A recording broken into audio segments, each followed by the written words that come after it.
तो कंस विचार करने लगा। यद्यपि आप जानते हैं, गर्ग संहिता में वर्णन है कि कंस कोई सामान्य व्यक्ति नहीं था। उग्रसेन का वह पुत्र जब जन्म हुआ, बहुत सारे जगह एक प्रथा है कि लोग बहू का प्रसव अपने ससुराल में ही करवाते हैं, उसको मायके नहीं भेजते हैं। उसके पीछे कारण वस्तु यही है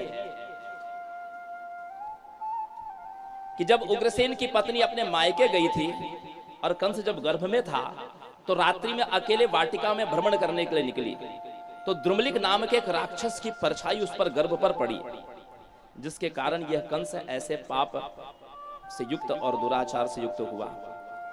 और जन्म लेते जब पंडितों, ब्राह्मणों, ज्योतिषियों ने महाराज से कहा कि आपके कुल को कलंक लगाने वाला होगा, यह राक्षसी वृत्ति का होगा, इसका त्याग कर दीजिए, उग्रसेन ने उस बालक को त्याग दिया।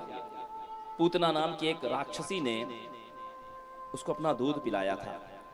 और नारद जी के उपदेश से कंस ने शिव जी की उग्र तपस्या करी, जिससे प्रसन्न होकर के भगवान महादेव ने उसको एक दिव्य धनुष दिया था। ऐसा धनुष जिससे उसने दिग्विजय प्राप्त की। उस समय के जितने भी उद्भट महायोद्धा थे, सबने कंस के आगे अपने घुटने टेक दिए। हमारे बिहार, जिसको मगध, जिसका प्राचीन नाम मगध है, इस मगध का एक सबसे शक्तिशाली राजा था जरासंध, जिसको कोई परास्त नहीं कर सकता था। उसने जब इसका पराक्रम देखा तो अपनी दोनों पुत्री आस्ती और प्राप्ति ये कंस को प्रदान करके अपना जामाता बना लिया।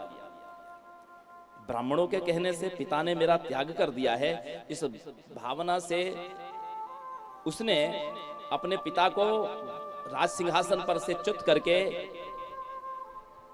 कारागृह में बंद कर दिया था। अब ब्राह्मणों से द्वेष करने लगा था। यद्यपि वो महादेव का उपासक था, नारद जी के प्रति उसके मन में गुरु भाव था, और जिस शिव जी ने जो धनुष प्रदान किया था, उस धनुष का प्रतिवर्ष वो यज्ञ भी करता था।